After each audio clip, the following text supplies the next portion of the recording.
Hello and welcome to the Byzantine Scotist.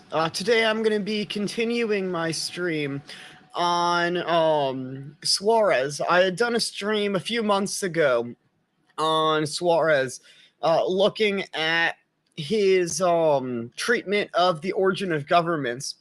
And even though I spent a while on it, we barely even got started on it. So I'm doing a second stream here. It's very likely we'll end up doing a third part of this and probably a fourth part as well, because there's quite a bit of content here. But as I said in the last time I did this, I think that this is a very important topic now, simply because there's a lot of confusion in the world about this right now, especially because of liberalism, which I think has confused how we understand the origin of governments. But also in a reaction to liberalism, there's some people who want to, I think, push away from the idea that there ever was, in fact, a time of a contractual creation of a polity. But Suarez does have something similar to a social contract theory. But as we're going to go into this here, we're going to see he refutes exactly the liberal social contract theory. So let's briefly review what we went over last time from it. And I highly recommend, if you haven't seen that stream, you go back and watch that one. But there was two main things that we established. We first went through his discussion of the jus gentium, or the law of the nations. And he showed how beyond simply a pure natural law, there is also a sort of international law. Not that there's an international body that has established that law, but that there are laws that have always been recognized by all nations. And he views that as authoritative. There's also, we then also went into his discussion of whether or not the civil authority, that's what he generally calls it, civil authority, is natural to man. He brings up a bunch of objections. And what the objections were essentially getting at is that the only purpose of the civil authority was to stop violence. And he said that that would not have been necessary before the fall, obviously, because there would have been no sin. But he pushes back on that and shows, in fact, that civil authority is natural because it has a higher end than simply stopping violence. The purpose of the civil authority is actually a higher purpose of searching for the common good. Make sure my right microphone is on here, because I know last time I was on. Okay, good. I have the right microphone running there. There we go. Yeah, so the purpose of it is for the common good. And he points out that the angels are established in a hierarchy apart from the fall of certain angels. Because the angels that are good are not fallen, but there still remains a hierarchy of angels. So likewise, there would have been a hierarchy of men, even apart from the fall. Hierarchy is not something that's simply conditioned by the fall, according to Suarez. Then, secondly, he brings up the point of how can there be a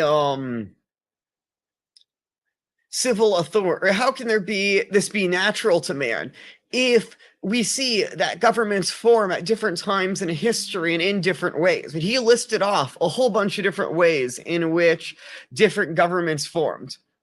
So, for example, he points out that there might be at one point where God directly established a government in Israel. At other times, monarchies have been heritative.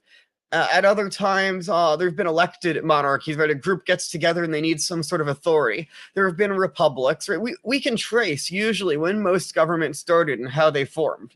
So how can their authority be from God? How can they be natural if they formed at a particular time? And what he says is that the existence of hierarchy is natural. That there be some sort of authority is natural. But who ought to be that authority?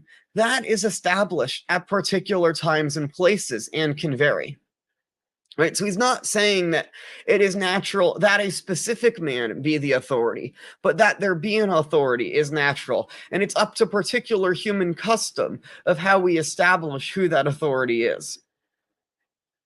And if you want to see more details of how we argued for all of those things, I highly recommend watching the first stream that I did.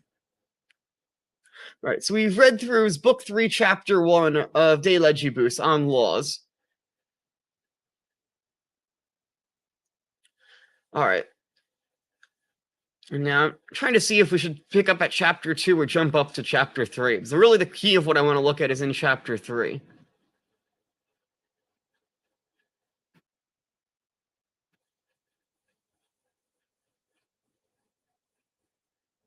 There's some interesting stuff in chapter 2. We'll read through it, but we might not dive too deep into it.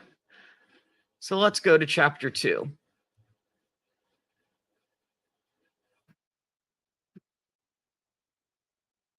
Oh, yeah. There we go.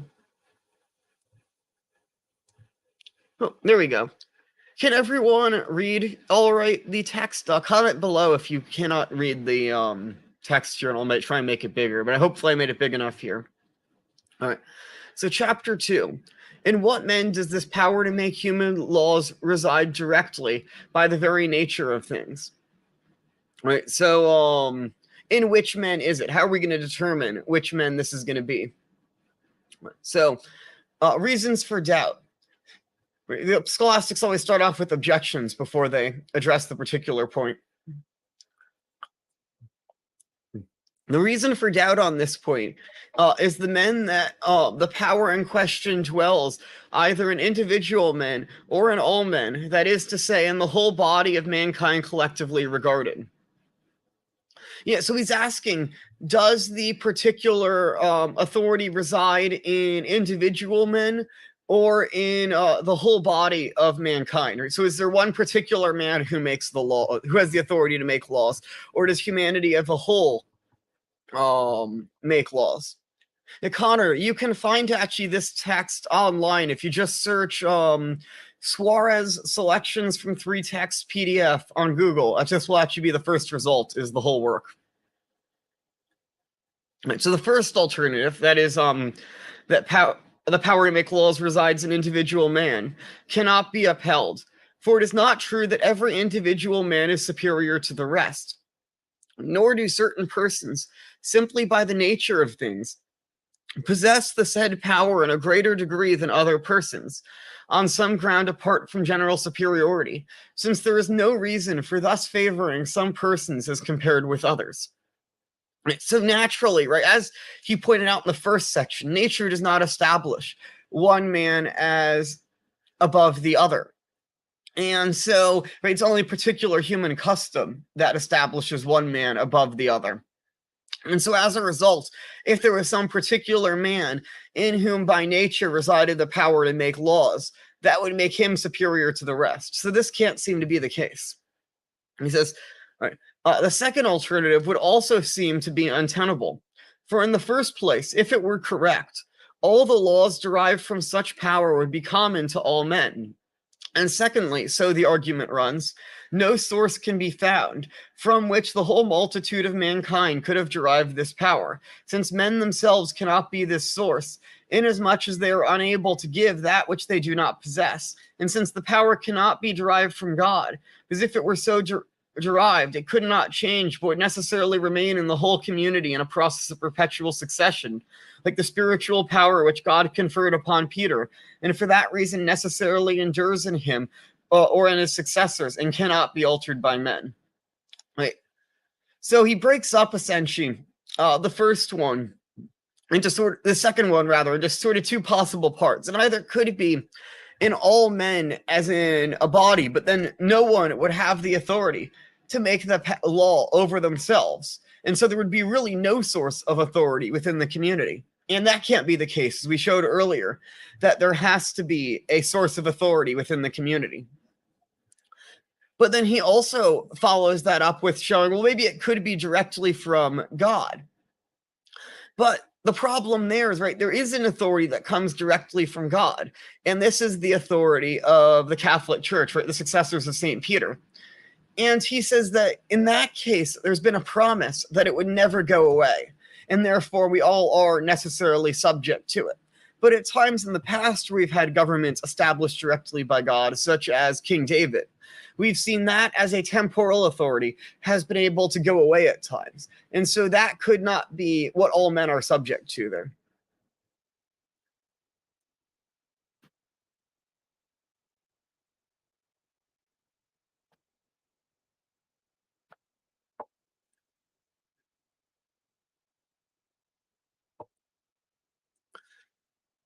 All right.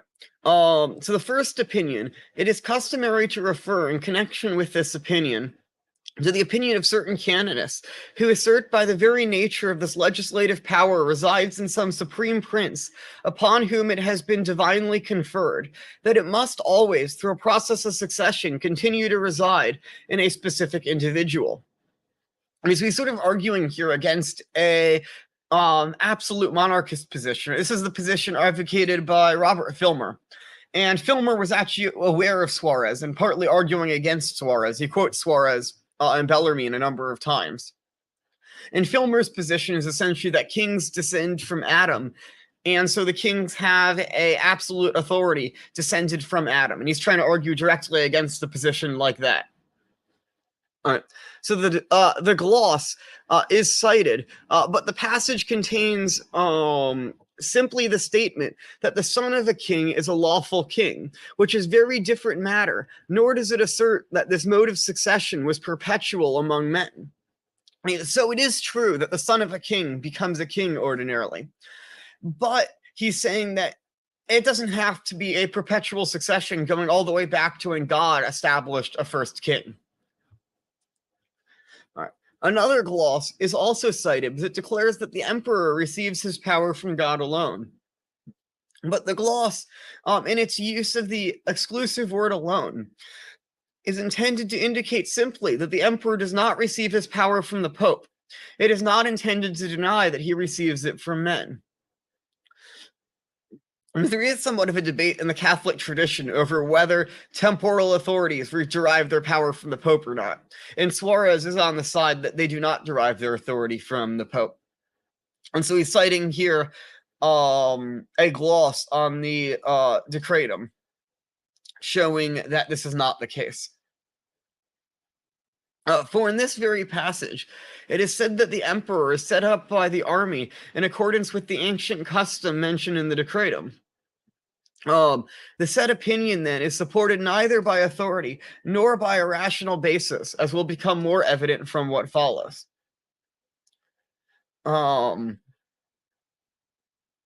Right, so it's trying to say essentially that, right, at some point in time, there were many different dynasties of Roman emperors, that they were established by apparently the army, according to the Decretum.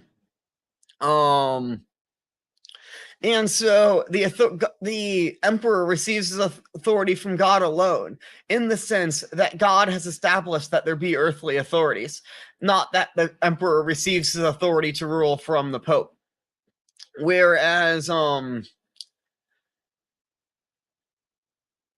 at some point in history, he was directly established by some authority.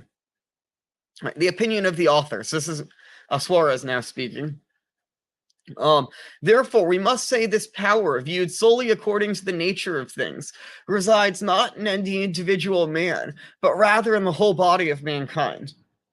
Right, so he thinks that this is something just common to the nature of man. This conclusion is commonly accepted and certainly true. It can be deduced from the words of St. Thomas, insofar as he holds that the prince has the power to make laws, and that the power was transferred to him by the community. The civil laws set forth and accept the same conclusion, and it is upheld by Castro as well as by Soto. One may consult Soto, Ledesma, Corvarius, and Navarus.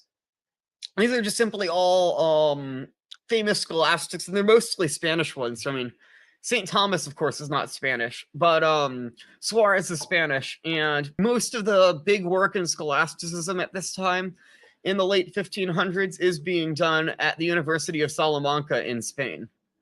And so most of the authors he's going to be citing are Spanish.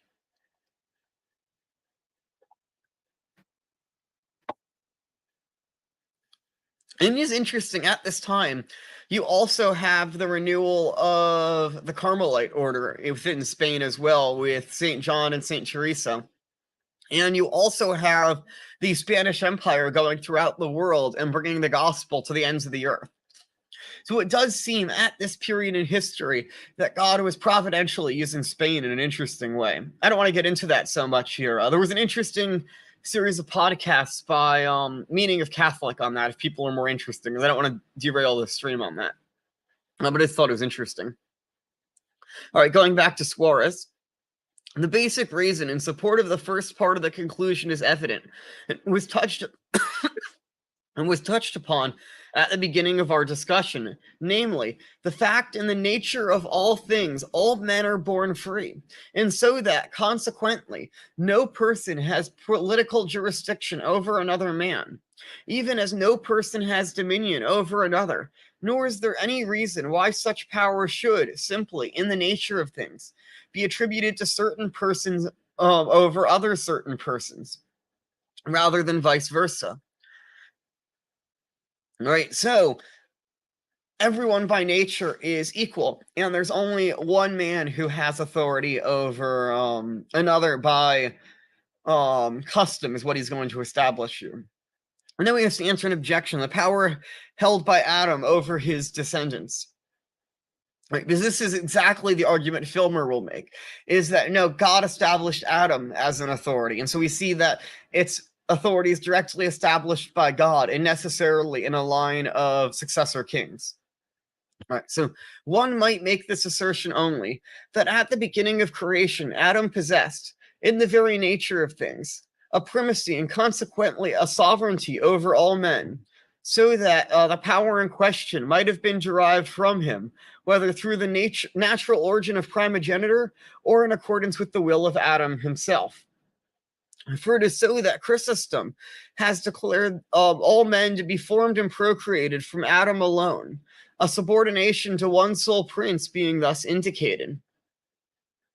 However, by virtue of his creation only in his natural origin, one may infer simply that Adam possessed domestic, not political power.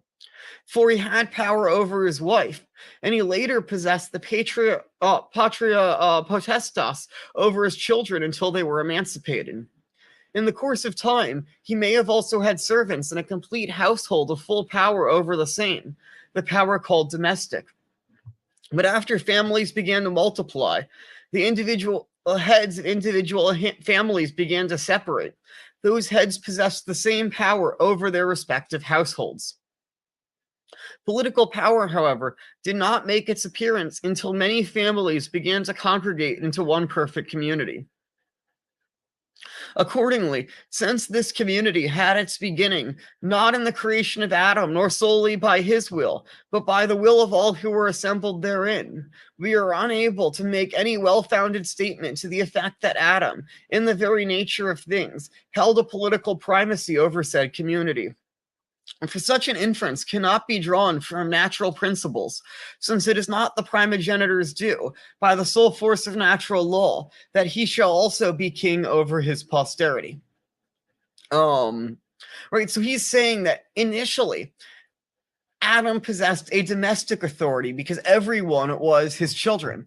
But over time, right, families split up, they moved into their own areas, and so at that point, people form political communities, right? We can think about it of Adam and Eve initially existed in a garden, and then Cain moves out and builds the first city, right? And it's a city in which there is a political authority.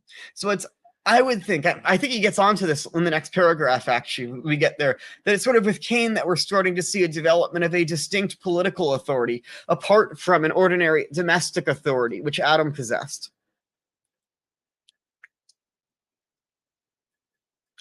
And I think we also see within scripture that man was not given the full ability to create political authority until after the flood of Noah, where we see Noah given the authority to carry out the death penalty, which is heavily connected with the power of kingship in scripture. Maybe I shouldn't say there wasn't a political authority, but there wasn't, it seems like, the full political authority until after the flood of Noah, I would think. But granted that this inference does not follow upon natural principles, neither have we sufficient foundation for the assertion that God has bestowed such a power upon the primogenitor that through a special donation or act of providence, we have no revelation to this effect, nor does Holy Scripture testify to us so. To this argument may be added the point that Augustine noted in our preceding chapter, namely that God did not say, "Let us make man that he may have dominion over men," but rather did he say, "Let us make man that he may have dominion over other living creatures." Therefore, the power of political dominion or rule over men has not been granted directly by God to any particular human individual.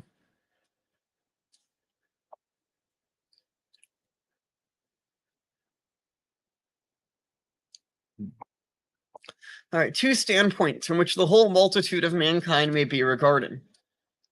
From the foregoing, it is easy to deduce the second part of the assertion at the beginning of section 3, namely that the power in question resides by the sole force of natural law in the whole body of mankind collectively regarded. The proof is as follows. The power does not exist in men. The power does exist in men. It does not exist in each individual, nor in any specific individual, as has been shown. Therefore, it exists in mankind viewed collectively, for our foregoing division into the two alternatives sufficiently covers the case. However, in order that our argument may be sufficiently understood, it must be noted that the multitude of mankind is regarded in two different ways. First, it may be regarded simply as a kind of aggregation, without any order or any physical or moral union. So viewed, men do not constitute a unified whole, whether physical or moral, so that they are not, strictly speaking, one political body, and therefore do not need one prince or one head. Consequently, if one regards them from this standpoint, one does not yet conceive of the power in question as existing properly or formally. On the contrary, it is understood to dwell in them at most as a fundamental potentiality, so to speak.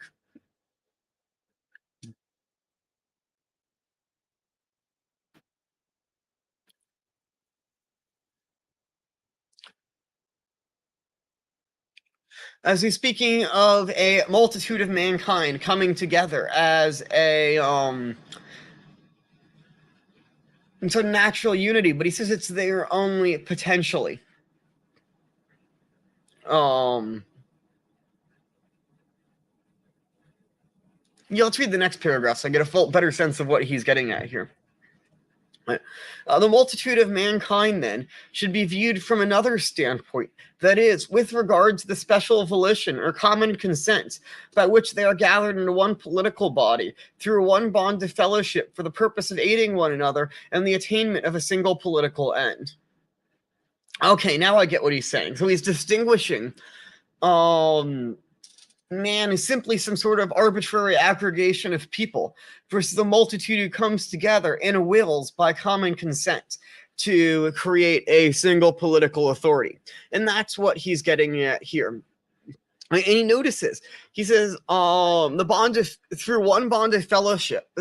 Aristotle views friendship as a sub-virtue of justice. And he says that politics then is founded upon justice and friendship. For Thomas Hobbes, sort of the first modern political thinker, politics is founded upon the fact that men are naturally enemies. But for Aristotle, it's founded upon the fact that men are naturally friends. And Carl Schmitt, who's become popular among a lot of anti-liberals, but I think is really just a liberal, he still thinks that having political enemies is necessary for the nature of politics. And no, the nature of politics is about friendship and the attainment of a single political end. So not multiple ends for multiple people, but one common good, one common end for all people, which they are all ordered towards. So thus viewed, they form a single mystical body, which, morally speaking, may be termed essentially a unity, and that body accordingly needs a single head. Therefore, in a community of this kind, viewed as such, there exists in the very nature of things the power of which we are speaking, so that men may not, when forming such a group, set up obstacles to that power. And consequently, if we conceive of men as desiring both alternatives, that is to say, as desirous of so congregated, but on the condition, as it were, that they shall not be subject to the said power, the situation would be self contradictory. And such men would accordingly fail to achieve any valid end. So he's saying, right, we have to come together and will to form a single body so that we can then have a head and so we can reach that end.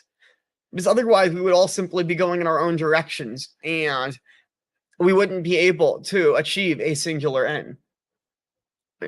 For it is impossible to conceive of a unified political body without political government or disposition thereto, since, in the first place, this unity arises in a large measure from subjection to one and the same rule and to some common superior power. And while furthermore, if there were no such government, this body could not be directed to one common end in the general welfare.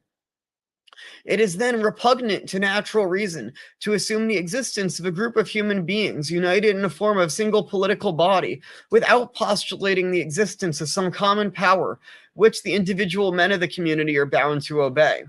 Therefore, if this power does not exist in any specific individual, it must necessarily exist in the community as a whole. This could be, I think, very shocking to our modern sensibilities, because we tend to think either the whole community rules and everyone just gets an equal say, or one person rules, in which case the people of the community get no say. And Suarez is sort of saying that there's not one person who's by nature in that spot, right? We as a community have that authority, but we're not going to be able to achieve a singular end unless we give someone that authority to rule. So there has to be an authority, but it's a human authority that's given to that person. And he did say earlier, it is a divine authority, but it's a divine authority given through human authority, given through the whole community. All right, so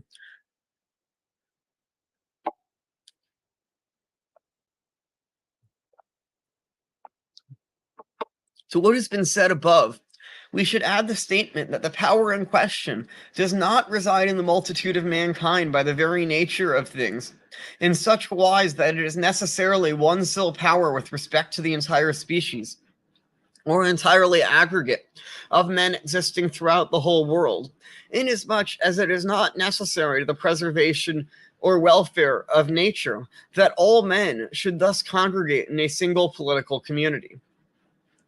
On the contrary, that would hardly be possible and much less expedient. For Aristotle has rightly said that it is difficult to govern aright a city whose inhabitants are too numerous. Accordingly, this difficulty would still be greater in the case of a kingdom excessively large. And therefore, it would be greater by far. We are referring to civil government if the whole world was concerned.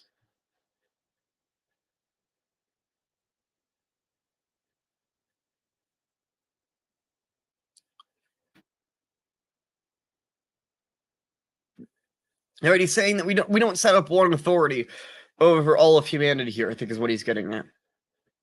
Consequently, it seems to me probable that the power of which we speak never existed in this fashion in the whole assemblage of mankind, or that it so existed for an exceedingly brief period, that, on the contrary, soon after the creation of the world, mankind began to be divided into various states, in each one of which this power existed in a distinct form.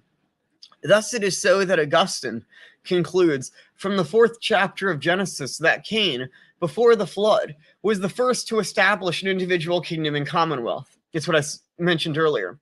Moreover, in another passage in the same work, Augustine adds that that according to the 10th chapter of Genesis, after the flood, Nimrod was the first to do so. For Cain brought about a division of the perfect community, separating himself from his father's family, and Nimrod did likewise at a later period with respect to Noah. So there was at both times a division in political authority. And so political authority have always existed in distinct communities.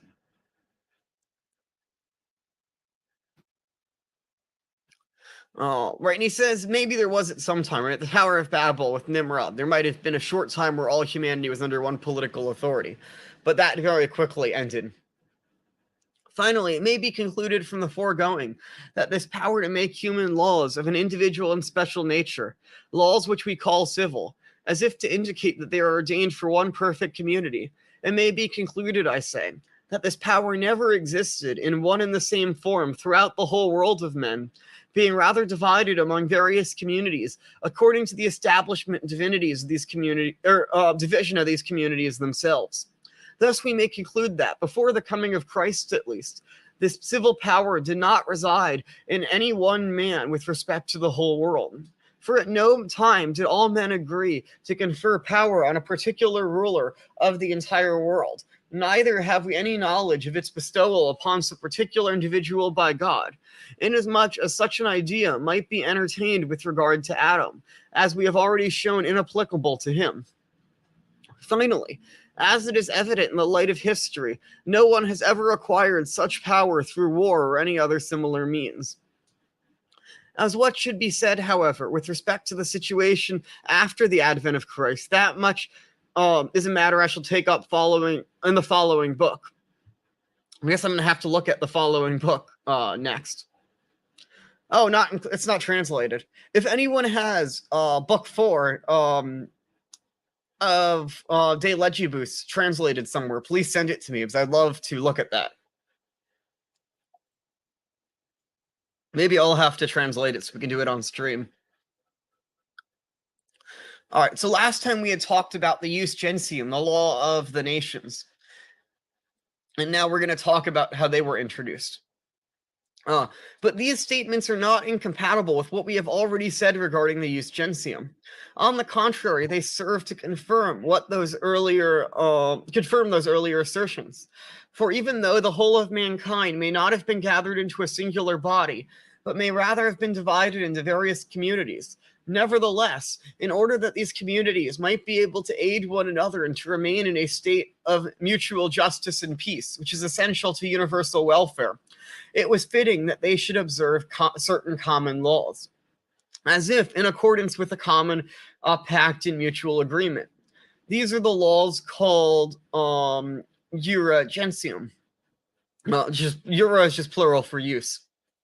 And they were introduced by tradition and custom, as we have remarked, rather than by any written constitution. Moreover, they comprise that twofold body of law, special and common, which Gaius distinguished in the Digest. Right, so we have here certain international laws that exist, but aren't they're established not strictly by natural law, but also not by one political authority, but simply by custom of nations acting among one another. Right.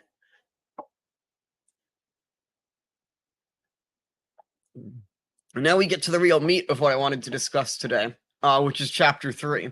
I'm really glad we went through chapter 2. I'd forgotten just how important it was when I was going through with my notes here. All right. So, has the power of making human laws been given to men immediately by the author of nature? And so in this chapter, he's really going to get into how exactly this is actually formulated, how exactly it is that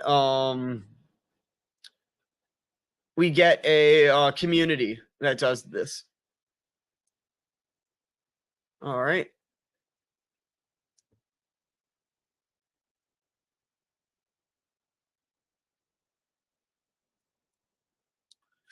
All right. So one, a reason for doubt.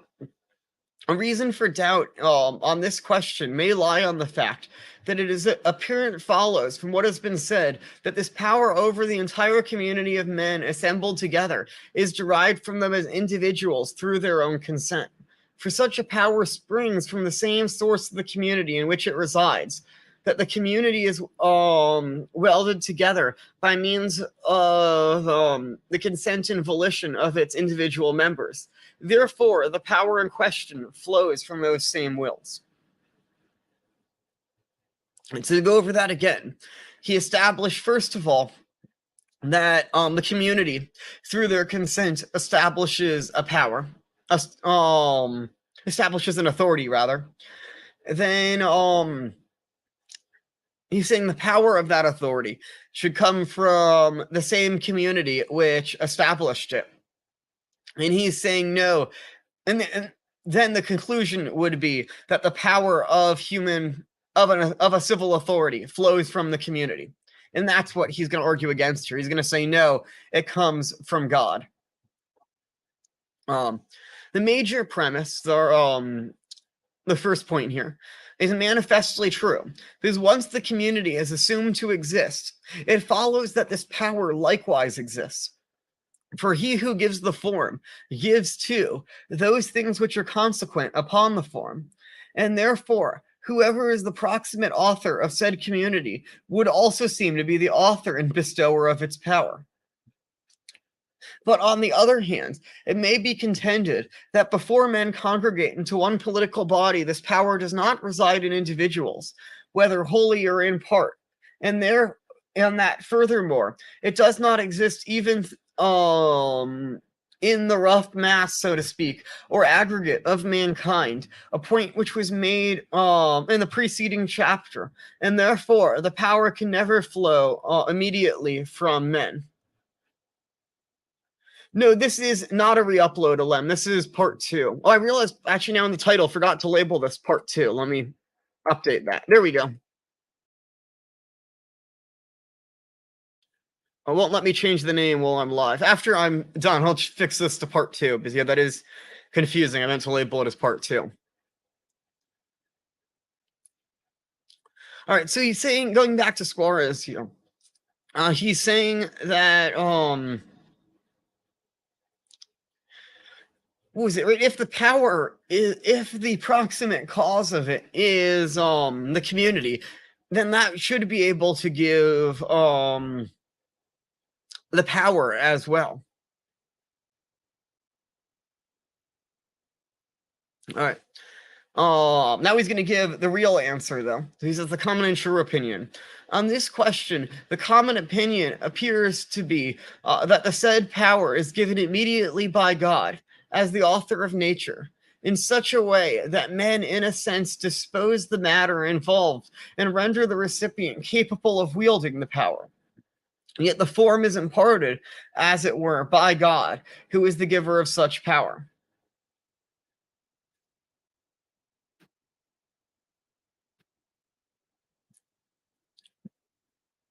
Such as the view suggested by Cayetan, by Coravius, by Victoria, and more at length elsewhere by him and by Soto. Right, so all the authorities agree.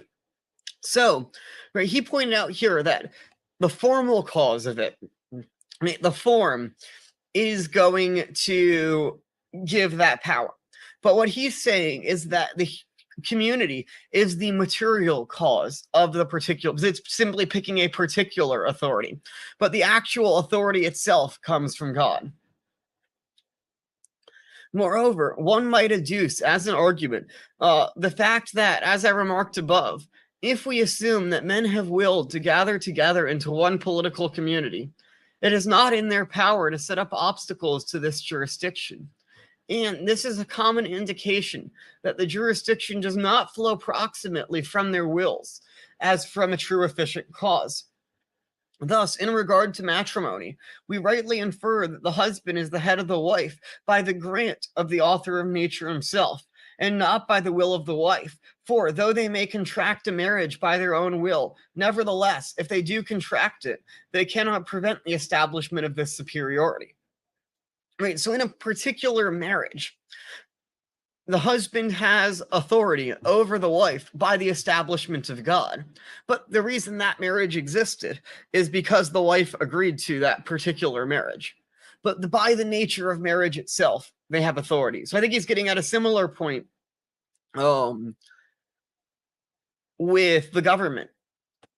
In civil authority, the government has authority by the power of God, even if in particular circumstances people agreed to form that government.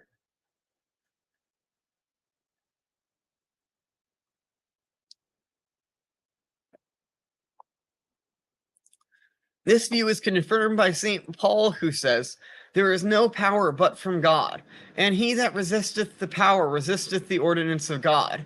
Therefore, the power in question is also of God, and consequently it is derived immediately from him, since it has no prior or more immediate source."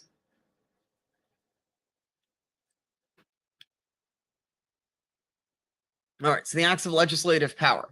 Second, it is held that this power embraces several acts which appear to transcend human authority as it exists in individual men. And this is an indication that such power is not from them, but from God.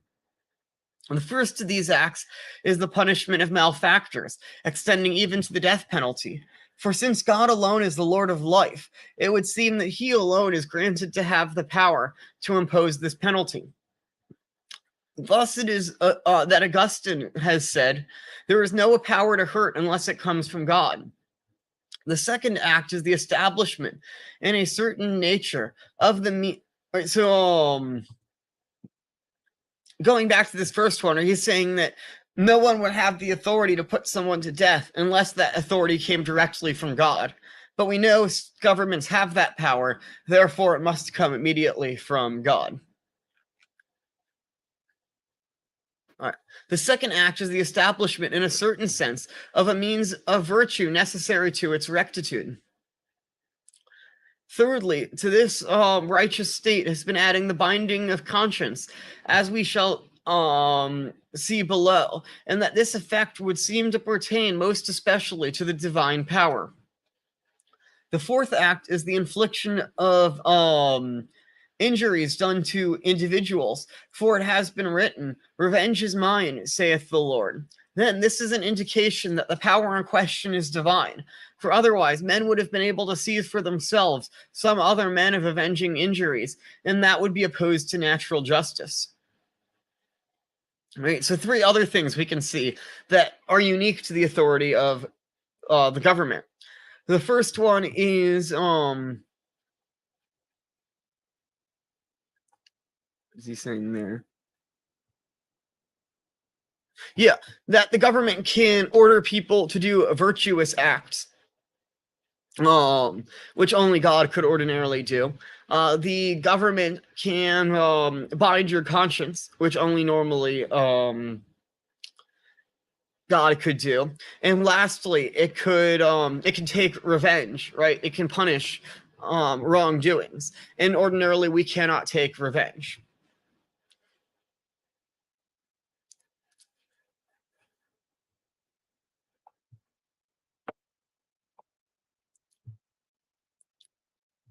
All right. Because one part of this, and also notice this is not at all the liberal conception of government, that government is only to stop wrongdoing. That's two of the reasons, but the other two of the reasons are for the development of virtue for the sake of the common good. All right, so one part of this opinion is clear and beyond dispute, but another requires explanation. The first part is the contention that the power under discussion comes from God as its primary and principal author. For this appears to correspond with the clearly expressed opinion of Paul, and to be sufficiently proved by the arguments already set forth. Moreover, since this power is a part of the nature of things, and since whether it be physical or moral, it is an absolute sense of a good thing, extremely valuable and necessary for the good estate of human nature, and it therefore must flow from the author of that nature. Finally, since the persons who wield this power within a human community are the ministers of God, they accordingly administer a power received from God, and therefore God is not only the chief author of this power, but its exclusive author. The other part of this opinion, however, calls to an explanation as to how God may said to confer the power in question immediately. As we've established, it is God who gives that power. But how is it that this comes about? And this is where we get, I think, into a very interesting part here. If I remember correctly, this is actually the part that inspired me initially to do this whole series. All right, so with respect to this point, I shall say briefly in the first place that the power is given by God as a characteristic property resulting from nature, just as the bestowal of form involves the bestowal of that which is consequent upon the form. The first proof of this assertion is that God does not give this power by a special act or a grant distinct from creation. For if he did so, that grant would necessarily be made manifest through revelation. And so this is clearly not the case, since if it were, such a power would not be natural. Therefore, the power is given as a characteristic property resulting from nature. That is to say, resulting through a dictate of natural reason. Since the latter shows that God has sufficiently provided for mankind, and has therefore given it the power necessary to its preservation in proper government. Here we go. Right, so God has given them the power to do it. In the second place, I declare that this power does not manifest itself in human nature until men are gathered together in one perfect community and are politically united. My assertion is proved as follows. The said power resides not in individual men separately considered, nor in the mass or multitude of them collected, as it were, confusedly and in a disordered manner, without the union of the members into one body. Therefore, such a political body must be constituted before power of this sort is to be found in men, since, in order of nature at least, the agent of the power must exist prior to the existence of the power itself. For once this body has been constituted, however, the power in question exists in it without delay and by the force of natural reason.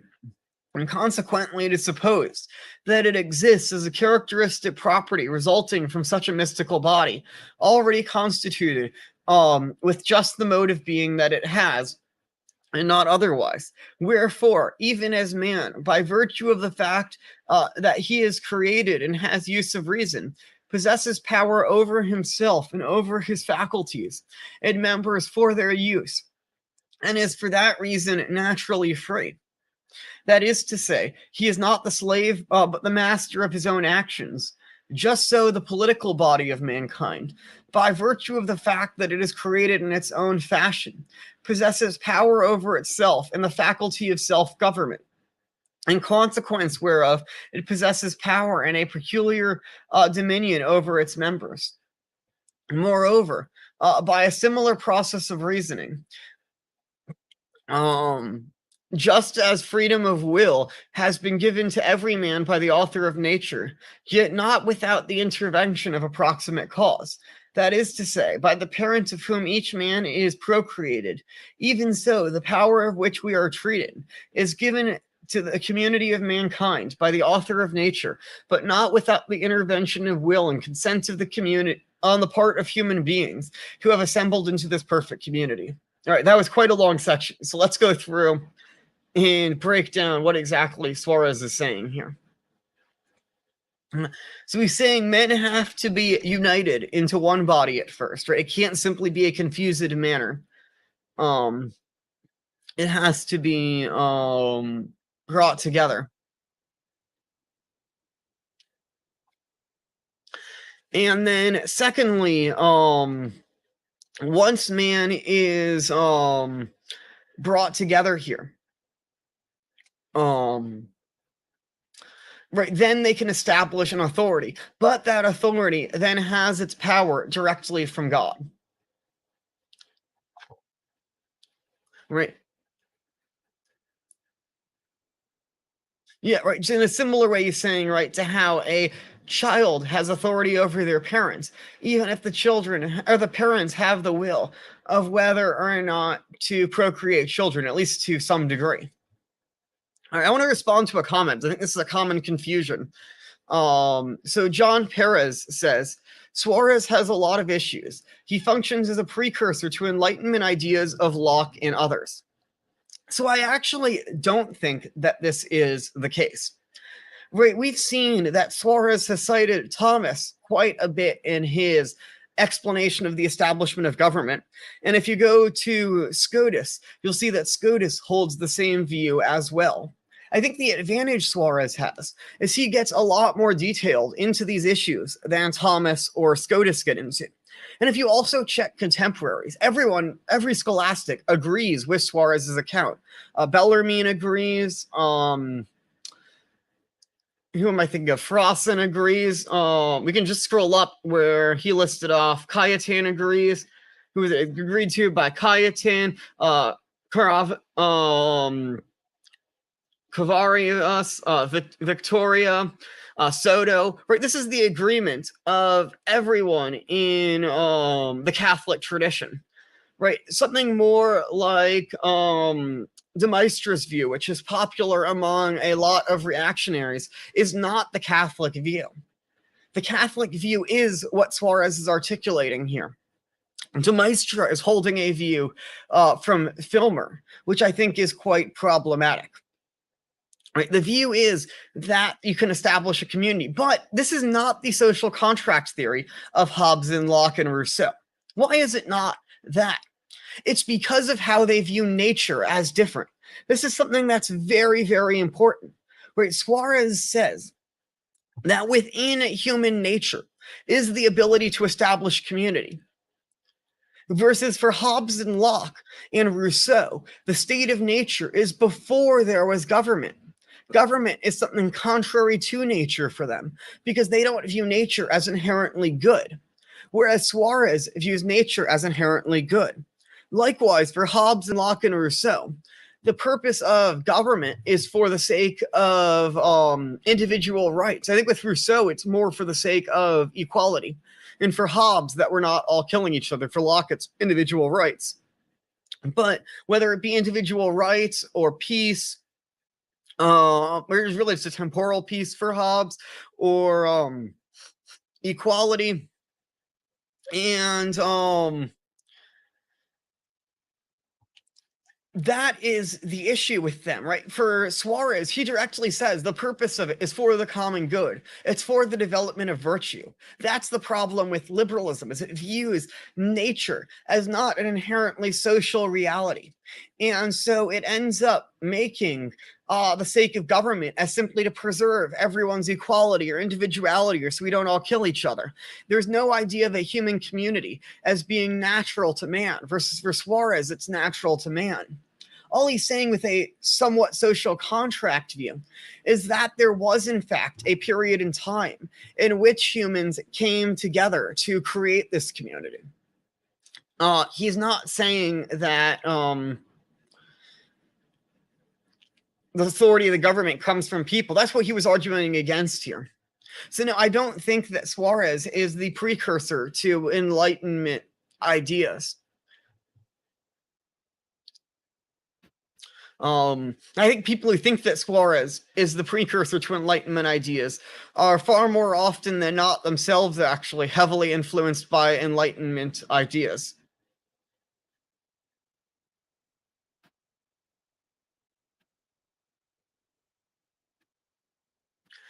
Here we go. John Pierce, thanks for your follow-up. I would say that Rousseau views nature as good.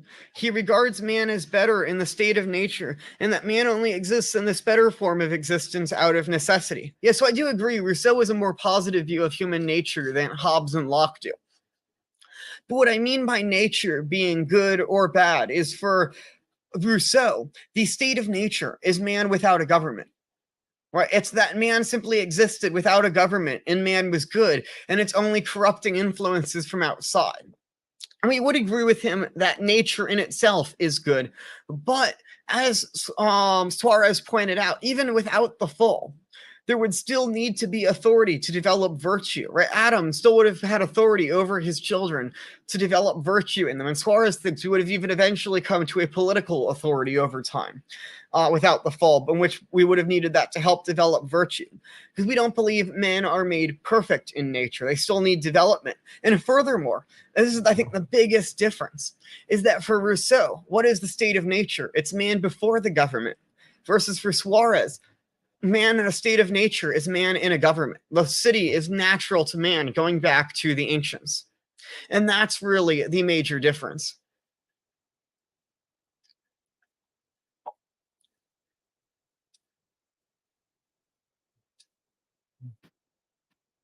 But thanks for those questions, Chomps. I think that really helped me realize I need to clarify what the difference between Suarez is and the moderns.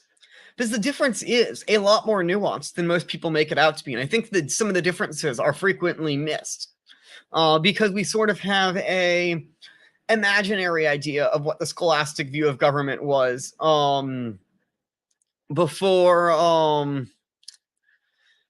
without actually going back and seeing what they actually believed, which was not sort of this imaginary reactionary view, but was a sort of social contract bit. But I think it isn't, when we say social contract theory, I think we need to be careful of what we mean, because I don't think Suarez is a social contract theorist in the way the liberals are. But even if he might be within a broader category, some sort of social contract view. I want to go back to Suarez here then. So, nevertheless, just as in the former case, the will of the parent with respect to generation only is necessary, but no act of will endowing the child with freedom, or with the other natural faculties which are not essentially dependent upon a special act of will on the part of the parent, being, on the contrary, a natural consequence. Even so, with respect to the matter under discussion, human will is necessary in order that men may unite into a single perfect community, but no special act of volition on their part is required to the end that this community shall possess the said power, which arises from the very nature of things and from the providence of the author of nature. So that it is in this sense, it is rightly said to have been conferred immediately by him.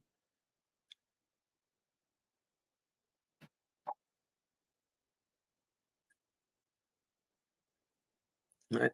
Adding also on to my earlier comments about social contract in terms of why is this necessary? It's because Suarez is making the point about that all men are by nature born equal in terms of their dignity, right? And he quotes Augustine on this, where Augustine says, right, that God gave us dominion over the animals, not over other men. This is certainly not, if you want to say that that's a liberal idea, I think you'd have to say that Saint Augustine is a liberal then.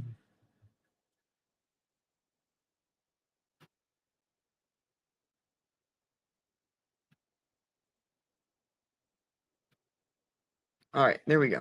So it's not the power is not immutable. I shall add that, thirdly, although this power is, so to speak, a natural attribute of the perfect human community, it's a natural attribute, the perfect human community, viewed as such, nevertheless, it does not reside immutably therein, and may be taken from that community by its own consent or through some other just means, as transferred to another seat of authority. The fact is sufficiently evidenced by its usage and will, moreover, be explained more fully from the inferences to be drawn below. First, its truth may be demonstrated by means of the example already adduced. That is to say, by applying this example in due proportion. For freedom of servitude is a natural property of man, and therefore it is therefore wont to be described as an effect of natural law. Yet man can by his own volition deprive himself of this property, or can, for a just cause, be deprived thereof and reduced to slavery. And therefore, in like manner, a perfect human community, though by nature it may be free and possess within itself the power to which we refer, nevertheless can be deprived of that power in one or another of the ways already mentioned. Thus, it may be considered that even though the physical properties emanating from nature are wont to be immutable from the standpoint of nature, nevertheless, these quasi-moral properties, which are the titles of ownership and rights, can be changed by means of a contrary will, in spite of their derivation from nature. Just as, to be sure, even those physical properties which have some contrary qualities, or are derived from contrary disposition, are sometimes liable to change, as is evident.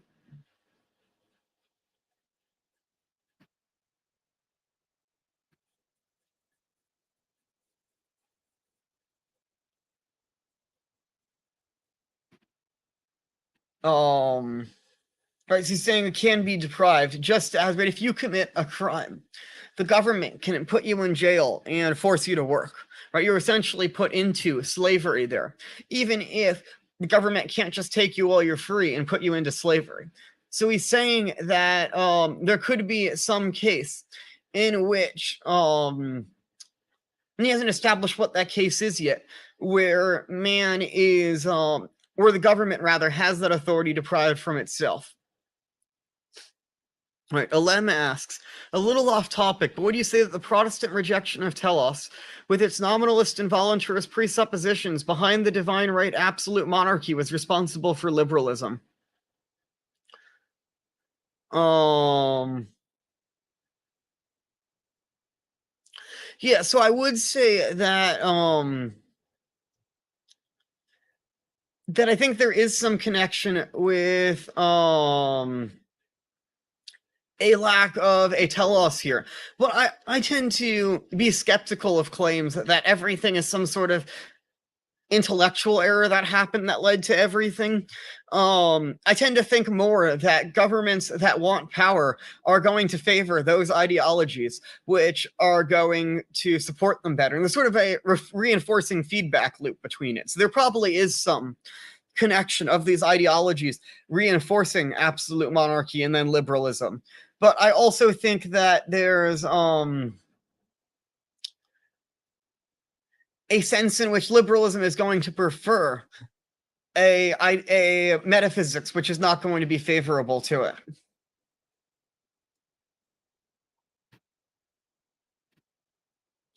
Jonas, man is always in a community of some sort. To speak of man absent from a community is to speak of something that is not a man. A man without community would be akin to a feral human. No reason, no language. Man is a political animal, which is the type you would need for a social contract. Does not really exist absent of a community. Reason/language only develops as a result of socialization. See, I think Suarez would agree with that for the most part, because he does establish, right? He thinks that Adam was not in a political community yet, but was in a familial community. Right, so he's not saying that man existed as a bunch of atomized individuals and then came together to form a community, but rather there was already community, and then man came together at a particular point in time to establish came together to establish a more robust political community in particular times. We have seen times in history where governments have formed. And often that also comes out of the dissolution of some earlier government, right? So look at our own case of America, when we had the dissolution of one government because America won a war against a colonial ruler. And then at that point had to come together to form a political community. And so we see lots of times in history where man has to come together to form a political community. And that's what Suarez is talking about here, not sort of a ex nihilo community, if that makes sense. Right. So the second proof of the same contention is based on a certain similarity and from another point of view, upon dissimilarity between the power in question and that which is derived from a special divine disposition, such as a power, for example, as that of the Pope. For though this power has been bestowed by Christ upon a specific individual duly chosen, it may be renounced by the Pope himself, who may deprive himself thereof if he so wishes. At least he may do so if the Church accepts the resignation, as I here assume. Right now, this has been confirmed. This is the case. In this respect, then, there exists a certain similarity, since the human community, too, though it received this power from God, may, if it wish, deprive itself thereof. Right, so he's saying that one similarity exists in that the king can resign, just like a pope could resign. As a dissimilarity exists, however, as to mode.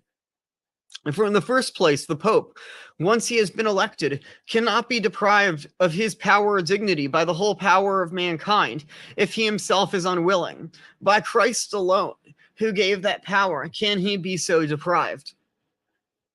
The Commonwealth, on the other hand, can, on some occasion, and for just cause, be divested of its liberty through some coercive measure, such as a just war.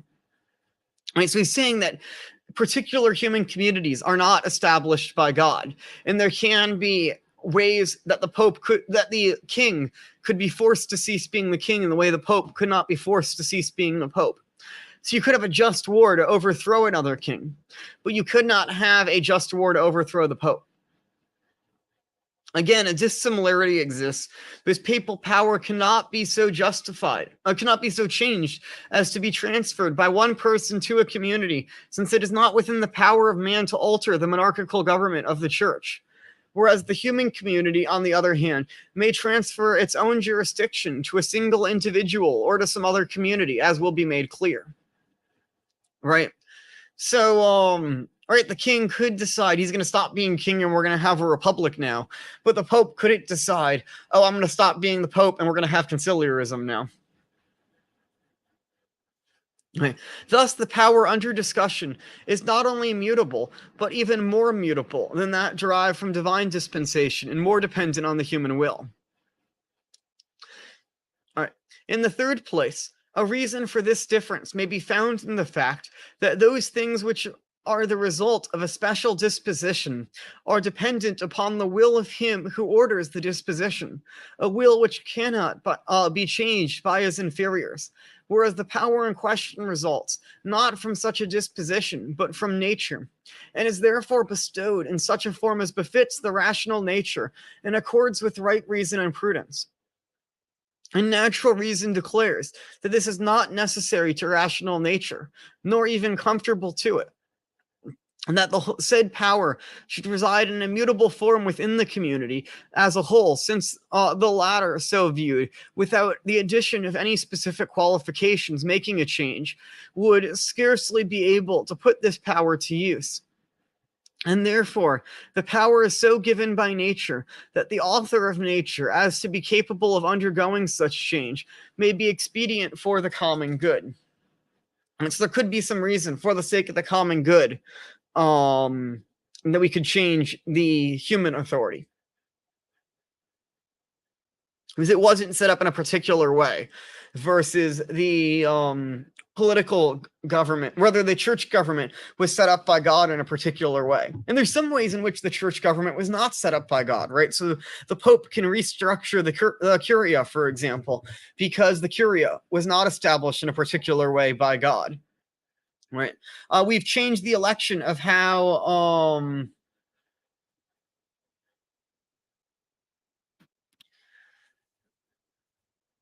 we've changed the election of bishops before in the past. We've changed even the election of the Pope.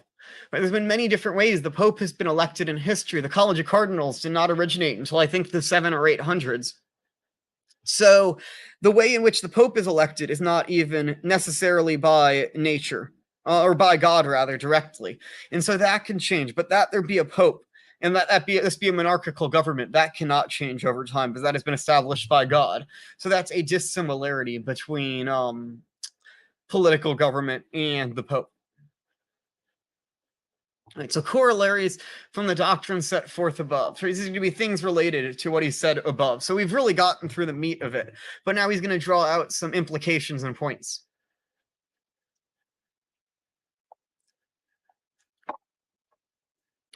So from our discussion in the preceding chapter, we may draw certain inferences which will throw a great deal of light on all that we have to say. So now he's going to say, what's the point of all this, right? What's actually some implications of it?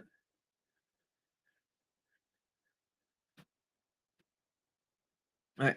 So the first inference is this. Although the power in question is in absolute sense an effect of the natural law, its specific application as a certain form of power in government is dependent upon human choice. This inference may be explained as follows. Political government, according to the doctrine set forth by Plato in the Dialogue the Statesman or on Kingship, and in the Republic, as well as in Aristotle in the Politics and in the Ethics, takes three simple forms. These are monarchy, or government by one head, aristocracy, or government by a few, and democracy, or government by many in the common people. From these, it is possible to.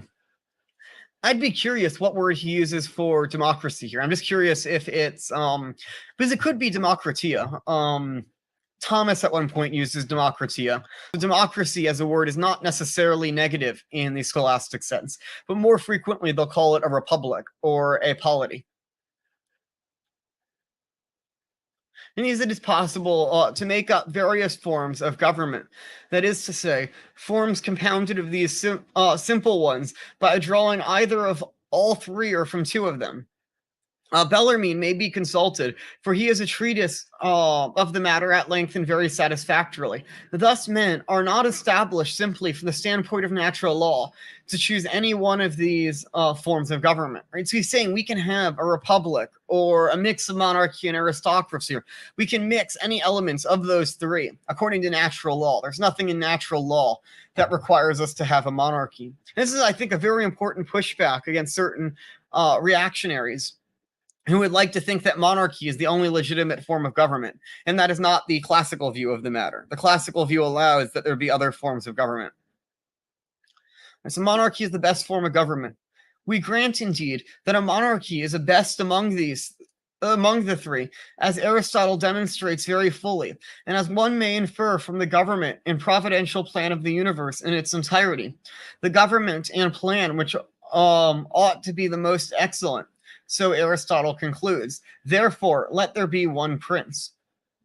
This conclusion is also supported by the example of Christ the Lord in the institution and government of his church.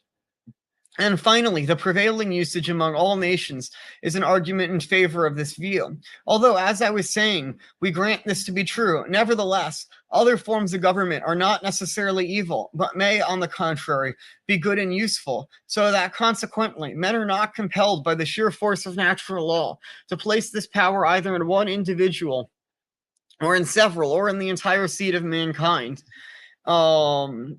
And therefore, this determination as to the seat of power must be made of necessity by human choice. Right? So we can choose to set up different forms of government at different times, even if monarchy is the best because it mirrors the divine government.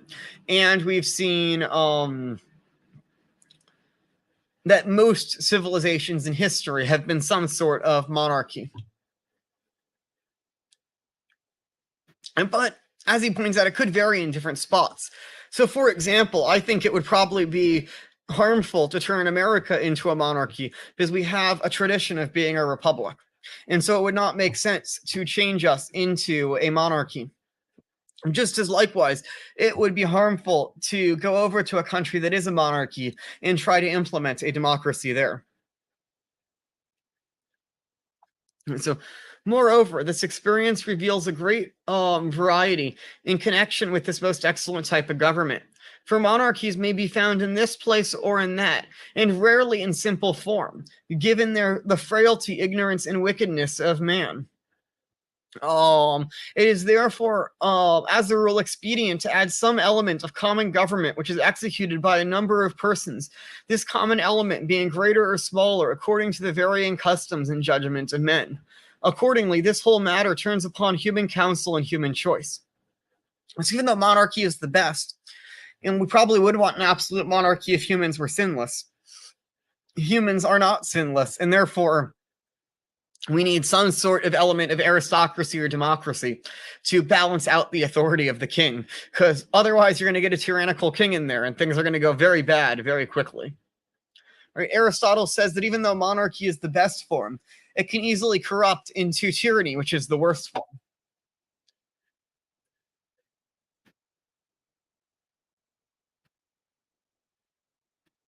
And we can even see in the divine government that it is an absolute monarchy of Christ. But Christ wills the saints to be joined to his divine council. And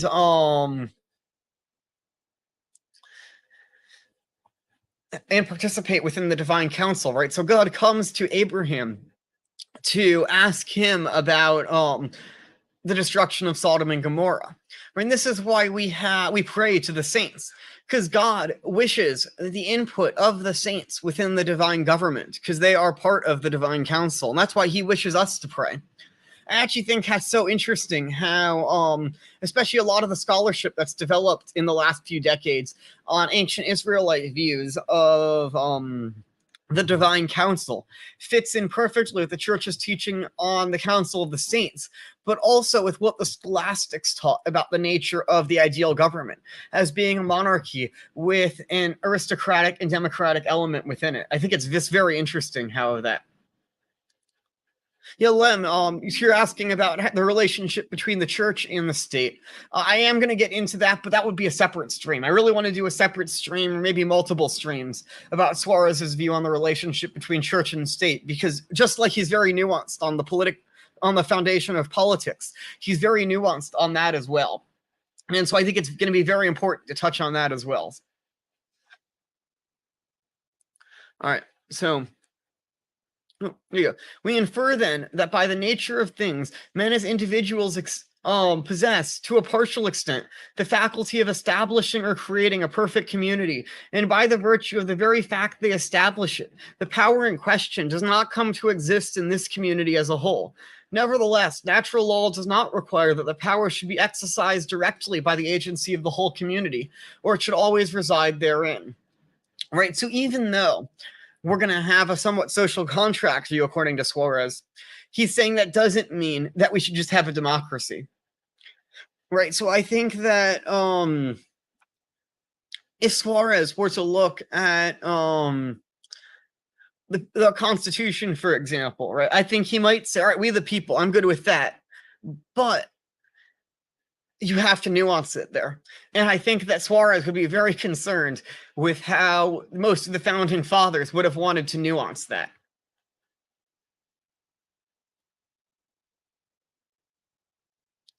On the contrary, it'd be most difficult from a practical point of view to satisfy such requirements, for the infinite confusion and trouble would result if such laws were established by the vote of every person, and therefore men straightway determine the said power by vesting it in one of the above-mentioned forms of government, since no other form can be conceived, as it is easily evident to one who gives the matter consideration.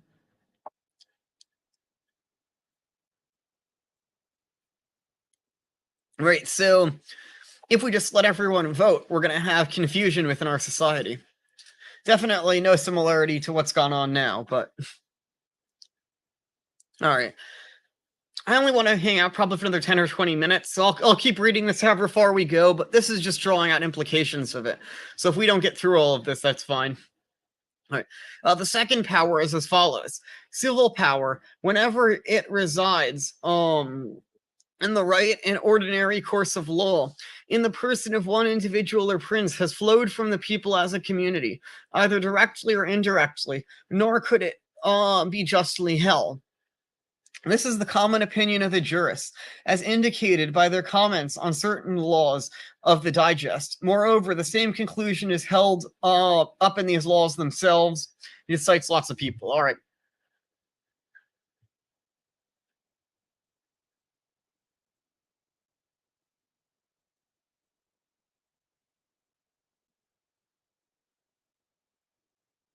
Yeah, so he's saying basically, right, there was power in the people, and then it was compiled basically into one particular person.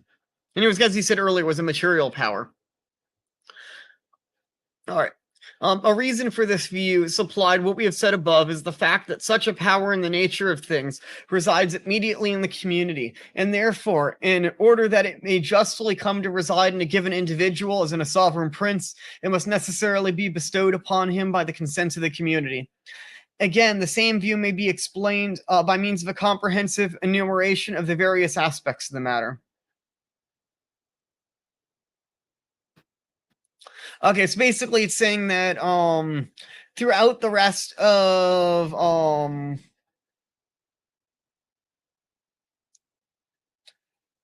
he's going to spend a while basically in the rest of De Legibus articulating what exactly are the powers of the government. As the first title of royal power is derived immediately from God. For in the first place, the power in question may as considered to have been bestowed upon kings by God himself. Yet such a bestowal, although it sometimes occurred, as in the case of Saul and in that of David, has nevertheless been extraordinary and supernatural insofar as it concerned the mode of imparting power. Right, so at different times it has happened, even in the case of David, actually. If you read closely, you'll notice David is actually elected by the elders of Israel. So the God established David to be the king because he sent the prophet Samuel to anoint him.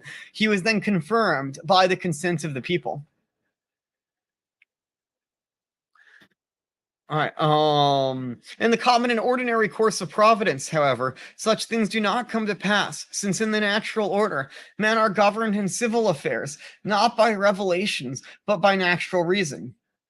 Neither may such a valid objection be based on the assertion in certain scriptural passages, such as the 4th chapter of Daniel, that God gives kingdoms or changes them at his will, or in the 45th chapter of Isaiah, which declares that God made Cyrus a king. Wherefore Christ said to Pilate, "Thou shouldst not have any power against me, unless it were given to me thee from above." The meaning of these passages is simply that all of these events mentioned come to pass only through the special providence of God.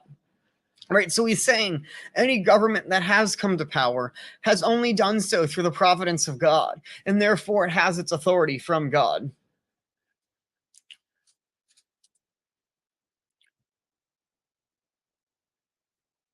And so who either ordains or permits them, as Augustine has said.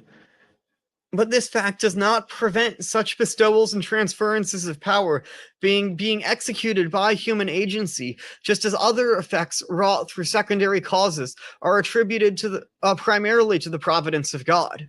Right, so humans having secondary causes does not decrease God's primary causality. Just as, right, would we build a table? We don't say the hammer built the table. We say the carpenter built the table, even though the hammer was the one hitting the nails. It was the carpenter using the hammer to hit the nails, just as God uses humans to establish particular governments over time.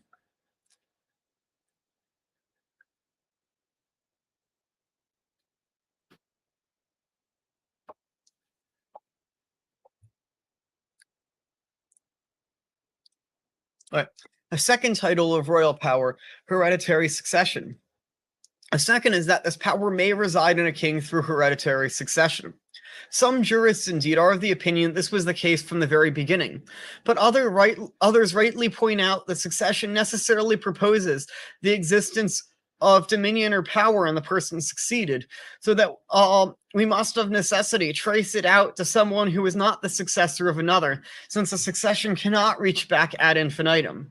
Therefore, with respect to the first possessor, we must ask whether he received kingdom and power, since he does not possess it inherently by natural law. Titles by succession, then, cannot be the primary source of power, as it resides in the sovereign. The first possessor must have derived the supreme power directly from the commonwealth, while his successors receive that same source indirectly, yet fundamentally. Right? Moreover, since any possession passes into the hands of a successor with accompanying obligations, the condition attaching to kingly power when it was transmitted by the Commonwealth to the first king passed to his successors, and they possess the power together with original obligations. All right, so he's simply saying here, as we said earlier, essentially, that that you can have a hereditary succession of kings. And actually, he's expanding on what he said earlier here really more, to say that we can have a succession of kings, that is just, but the first king would have received his authority from the community. And therefore, all the successors of that king implicitly receive it from the community. So his idea of the community is not that at every moment every member of the community must support it. As if that were the case, no one could be subject to its authority. At one point, everyone came together, agreed, and placed an authority, and now they're the authority. Right? Suarez does not hold to the view that we constantly need to be renewing this. All right, a third title of royal power, a just war. A third title of royal power is wont to arise on the basis of war, which must be a just war in order to confer a valid title and dominion. Right, so in order you can have a war transfer power, but it has to be a just war, is all he's saying. Consequently, many persons believe that kingdoms were originally introduced through tyranny rather than true power. This belief is attested by Alvaro Paez and by Petrus Bertrandi. Accordingly, when kingly power is held solely through unjust force, there is no true legislative power vested in the king. Yet it is possible that, in the course of time, the people may give their consent and acquiesce to such a sovereignty, in which case the power in question is more traced back to the transmission and donation on the part of the people. Right, so he's saying there can be a war that puts it in power. And if a tyrant came to power through a war, they would not have any authority unless at some later time the people recognize it, right? So very frequently in the case of a tyranny, the advice of people like St. Thomas is to simply basically acquiesce in it, recognize that tyrant, because otherwise you're going to get a worse tyrant. So it's better maybe to make peace with them and things will get better than get a worse tyrant in. But strictly speaking, until they are recognized by the community, they have no authority. It may sometimes happen, however, that a state not previously subject to a king is subjected through a just war. But such an event is always an incidental circumstance, as it were, of the punishment of some wrongdoing, so that the state in question is bound to obedience and to acquiesce in such subjection, and therefore this mode of requiring kingly power also includes, in a sense, the consent, whether expressed or implicitly due, of the state. However, we are treating this question chiefly insofar as it is inherently capable of being introduced and bestowed upon one man. And finally, if we give the matter sufficient consideration, we shall find that when such subjection to one king is imposed by means of a just war, it is presupposed that he possesses the royal power by virtue of which he is able to declare that war. And this power is simply a just extension, so to speak, of the power of his kingdom. So that such kingly power is always to be traced back to some individual who attained it, not through war, but through the election, just election and consent of the people. But yeah, so basically, right, the people agreed to put in a certain king. That king fights a war, which was unjust on their side. They lose the war. The other side just won a just war. So now they're liable to that punishment, which is now to be subject to this new king. All right. We rightly conclude, then, after this comprehensive enumeration of the various titles of royal power, that said power has been derived, in every case, from the prince of the state. All right. Let me just scroll through the rest of this to see how many pages I have. So I only have about 10 more minutes here or so.